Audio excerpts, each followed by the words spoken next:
In the real estate market, you're starting to hear some numbers and narratives that don't quite line up. Downtown office vacancy is at record highs, while just a few miles away, industrial availability is nearly zero. Investors are circling office towers not for leases, but for the dirt underneath. Warehouses look full on paper, yet the landlords are sharpening their pencils across the market and making concessions. There are big moves happening in quarter three of 2025, and most people aren't connecting the dots. Why are downtown office towers turning into apartments while airport submarkets can't build fast enough? Why are suburban landlords offering a year of free rent just to hold tenants? And why is outdoor storage, basically fenced lots of asphalt, suddenly a $200 billion asset class? After speaking with some of the industry's top voices, a lot of our listeners reached out, wanting to hear directly from me. So here it is. As a broker who closes over 100 transactions a year, I'll walk you through what I'm actually seeing in the data on the ground and across the table from both tenants and investors. We'll break it down by asset class, office, industrial, multifamily, IOS, and redevelopment, and then zoom into regions: downtown, O'Hare, Elk Grove, the suburbs, including Lake County. And along the way, I'll highlight where the opportunities really are and where the risks are hiding.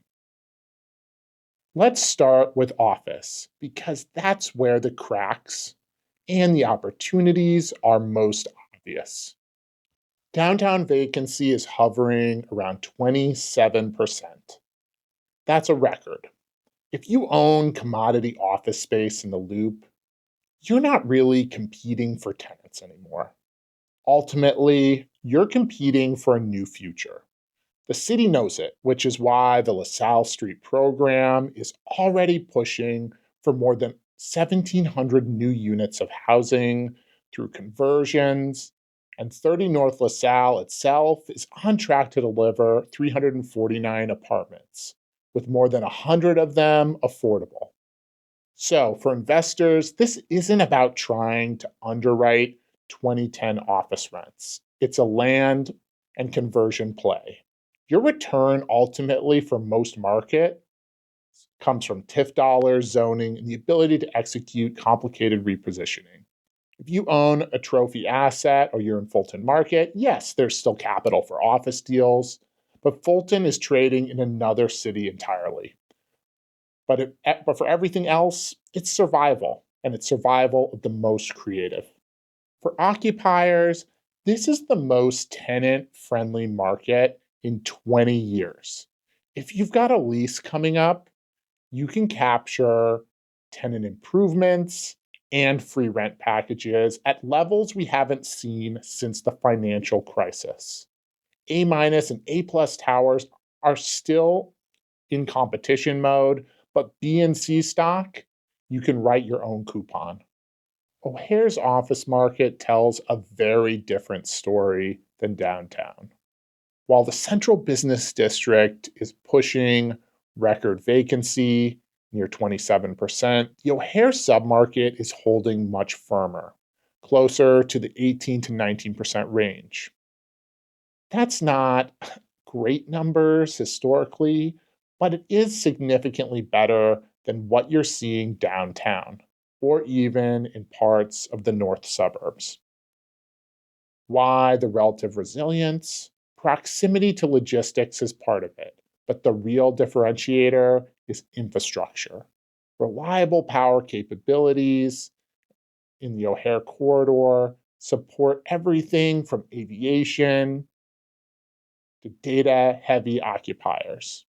That's a stabilizer for the office market. And with the $8.5 billion for the O'Hare 21 terminal modernization project underway, corporate travel and international business demand are expected to climb, creating long-term tailwinds for high-quality office properties nearby. Ultimately, it comes down to the rent spreads, which prove the big divide. Class A office around O'Hare is still transacting in the low 30s per square foot gross, showing real staying power. Meanwhile, Class B and C space has slipped into the low 20s and is still offering concessions at high levels just to keep tenants in place. That gap tells you everything. Class A has a future, and Class B and C are already sliding towards the eventual redevelopment. Class A buildings with visibility, modern systems, and direct access to the airport are the only assets positioned to capture that upside. They'll benefit from the redevelopment dollars, better rent roll stability, and spillover demand from the airport renewal. Class B and C properties, however, are already showing weaker absorption and rising concessions. Over the next cycle, many of them will get repositioned or raised entirely. Their eventual value is primarily in land and not the lease roll. For investors, lean into Class A at O'Hare. They'll ride the tailwinds of the airport renewal and logistics driven demand. If you're holding B or C product, underwrite it as a dirt play for now, or at the very least a redevelopment because the clock is ticking. For occupiers, O'Hare is one of the very few submarkets where location still matters. Class A space offers brand value, stability, and access to the global hub, and B and C space may look cheaper, but tenants should be cautious. Those buildings are most likely ultimately facing major disruption when landlords pivot to redevelopment. The suburban office market is facing the same structural divide that we've seen across Metro Chicago, but in some ways it's even more pronounced. Overall, suburban vacancy is running close to 28 to 29%, according to CoStar's metrics. That means that more than 1 in 4 suburban offices is sitting empty. It's basically on par with downtown, but unlike the CBD, the suburbs don't have the same pipeline of publicly backed conversions to soften the blow. So, what's the headline here? Well, it's flight to quality. Tenants are moving into better properties, and the weaker buildings are getting left behind. Take Oak Brook, for example. It's one of the healthier suburban submarkets because it has strong retail adjacency, it has amenities on most of its campuses, and it has easy expressway access. Class A space here is still achieving gross rents in the upper 20s, and vacancy is materially below the suburban average. In particular, in submarkets like Oak Brook, landlords are leaning into upgrades, and it's paying off. Now, compare that to the north suburbs, where a lot of older, deep floor plated buildings are struggling. Vacancy there is running well above the suburban average, and Class B and C product in particular has slipped into the mid teens per square foot, with very generous concessions. In some cases, landlords are offering a year or more of free rent to keep tenants in place. And here's something that you won't see in CoStar.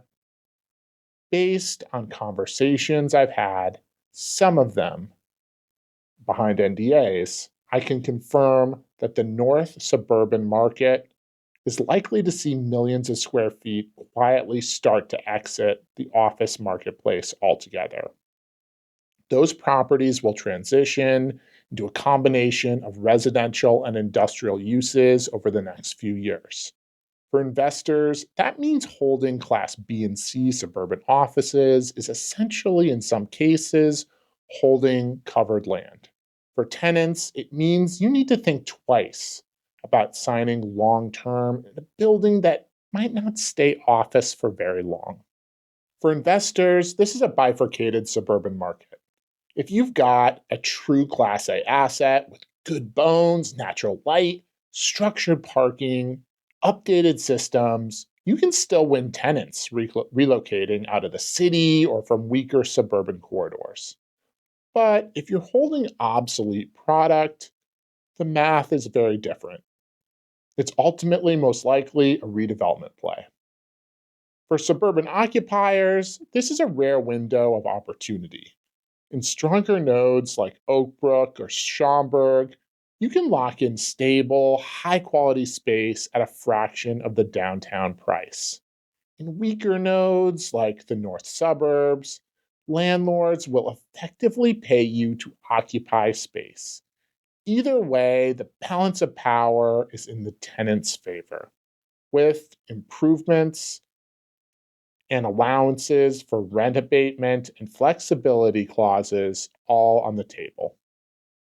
And while millions of square feet of suburban office are quietly preparing to exit the market, O'Hare and Elk Grove Industrial can't build fast enough. That contrast really tells the story of where demand is flowing.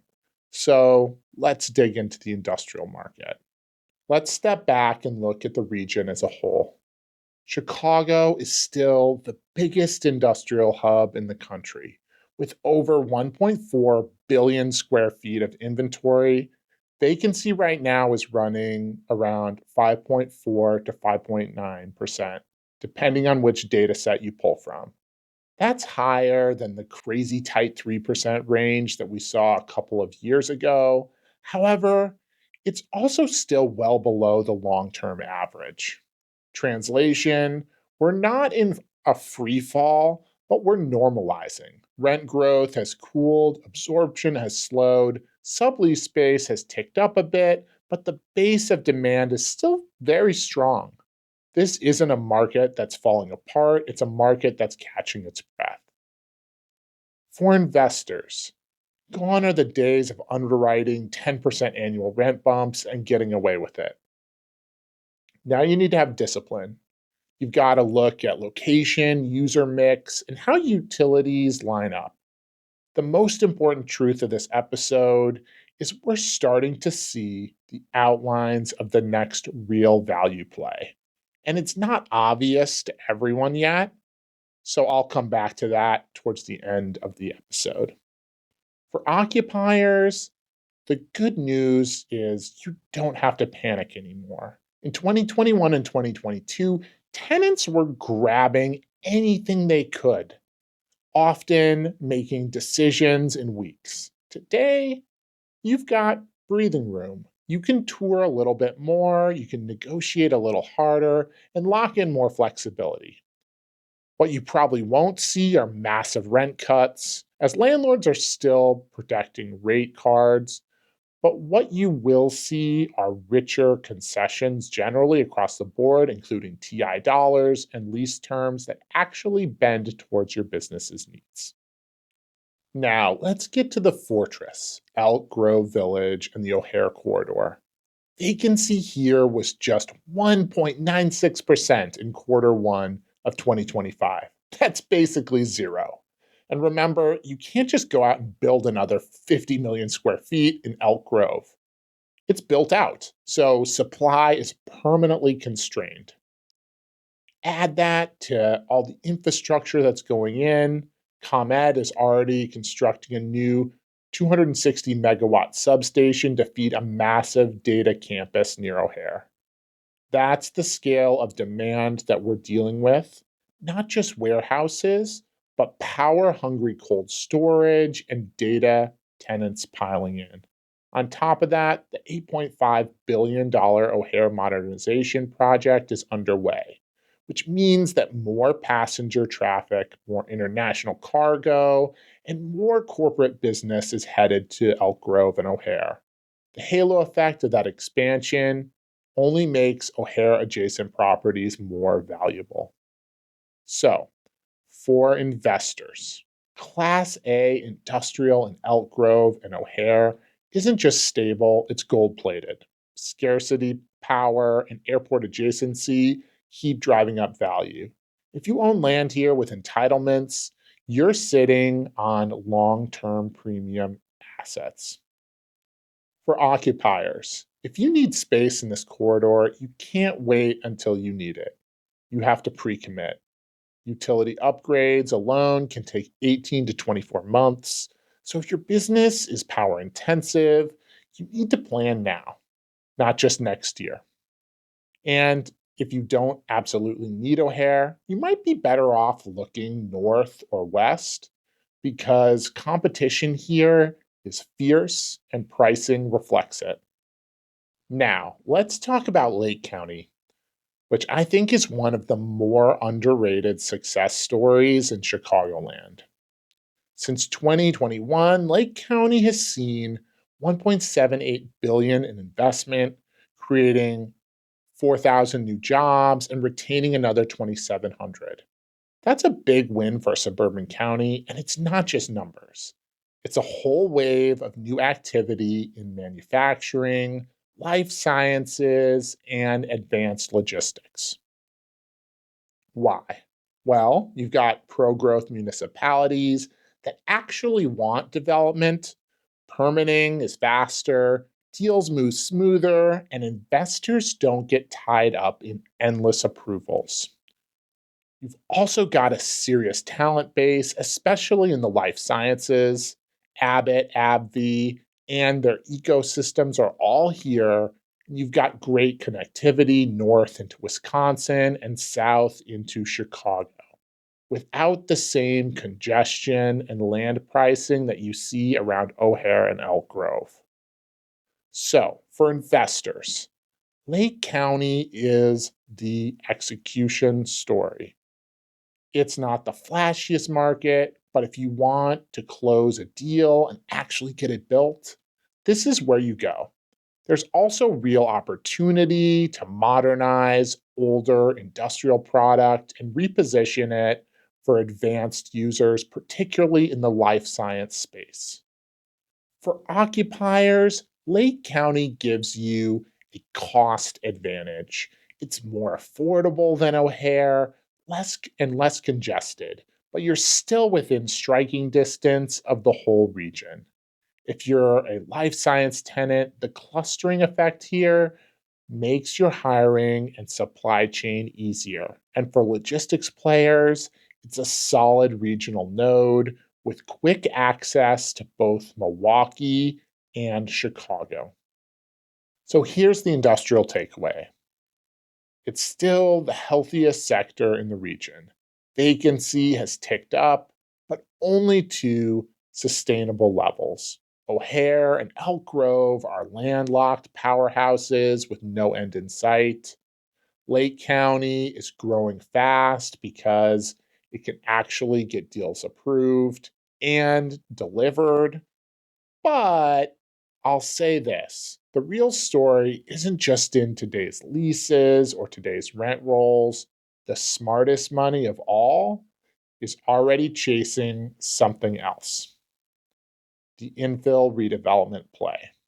I'll circle back to that when we wrap up this episode because it ties kind of everything together, office, industrial, and land in a way that most people aren't really fully appreciating yet. But still, ultimately, that's the biggest play in the room. Let's shift into multifamily, which has been one of the steadier asset classes this year. In Chicago, the median rent is about $1,812 as of September 2025. That's down 0.5% month over month, but still up 4.3% this year, year over year. So we're not seeing collapse. We're seeing a market that's digesting a lot of new supply. So nationally, 2024 was a record year for completions, and now in 2025, deliveries are slowing down. Projections are down about 21% from last year. That matters because the pipeline, as it burns off, rents are likely to firm back up, holding into 2026 and 2027. So, for investors, this is a moment to position. You're not buying at peak rent, you're buying as supply crests, the city's conversion pipeline grows, and projects like 30 North LaSalle and the broader LaSalle Street corridor are reimagined. Also, we are starting to add unique product that will revitalize parts of downtown Chicago. For occupiers, if you're a renter, you've got a short term window of potential leverage.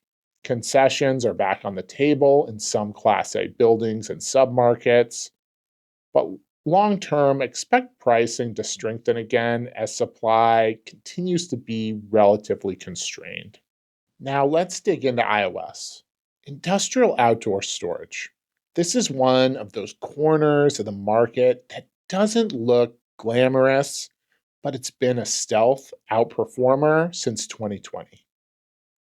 At the national level, iOS is already pegged at around $200 billion in value.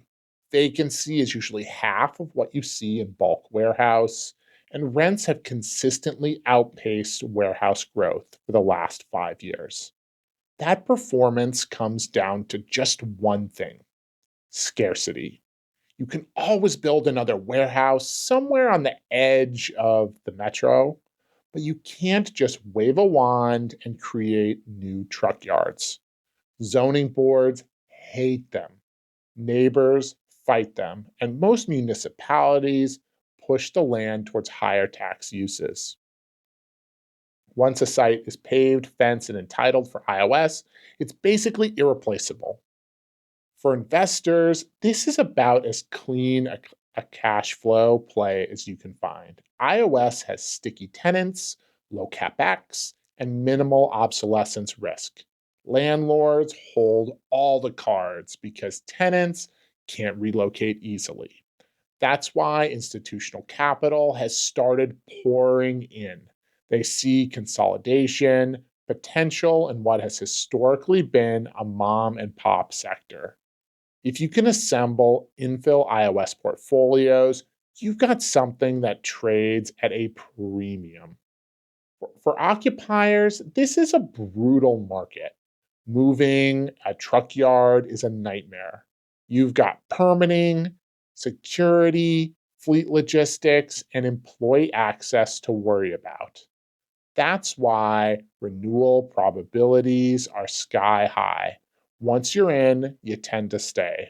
Landlords know this, and that's why they price their iOS accordingly. If you need iOS, my advice is simple: secure it early, lock it down long term, and plan renewals years ahead. Now let's localize this to Chicago. Around O'Hare and Elk Grove, industrial vacancy is under 2%. That's the tightness that spills directly into iOS's high pricing. If you've got a legal yard near the airport, you're holding a gold mine. Logistics firms and freight forwarders are fighting for those sites, and the entitlement process for new yards in Cook County is almost impossible to obtain. Municipalities want retail or residential or office. They don't want trucks idling around the streets. That's why existing yards trade at an absolute premium. Head into Lake County, and the story is slightly different, but similar in many ways. There's more land, and in some municipalities, a little more willingness to entitle iOS. But even there, pest infill sites are close to tollways with good truck geometry. Are ultimately, all of these sites are getting snapped up. Now let's talk about land and land redevelopment, the glue between all of these asset classes we've talked about. When we talk about the future of underperforming office or obsolete retail, a lot of people immediately picture redevelopment as heavy industrial use or massive iOS yards. And the reality is that's rarely the end game. Redevelopment in Chicago is almost always about matching less invasive users, clean users, community compatible, and easier to entitle with communities that would fit their use. And the best example is The Allstate campus in Glenview, that's a 232-acre site that didn't turn into a truck yard. It became a clean logistics campus anchored by blue chip tenants in a modern, clean distribution space. It's a redevelopment that fit the neighborhood. And ultimately, it leveraged infrastructure without sparking the kind of resistance that you would see from a truck yard. Downtown Chicago tells a very similar story. You see LaSalle Street reimagined, and that program isn't about heavy uses, it's about multifamily in a neighborhood that would fit a multifamily use. Office towers with outdated floor plates are being repositioned into apartments that create more than 1,700 units of housing in the loop. And that's not just a redevelopment, that's ultimately urban revitalization, and it's consistent with the community in general. So, for investors, this is where the real upside lies. The future isn't in fighting municipalities for entitlements or invasive uses. The real money is in buying obsolete office or retail at land value and then working the approval process for multifamily or clean industrial in those areas that's compatible with those neighborhood. Those projects only get built if the community and municipality support them. And the support means faster approval process, lower entitlement risk, and higher long-term value. So for occupiers, what does all of this mean? Well, redevelopment matters too to them because tenants benefit when obsolete properties get turned into modern, right-sized space.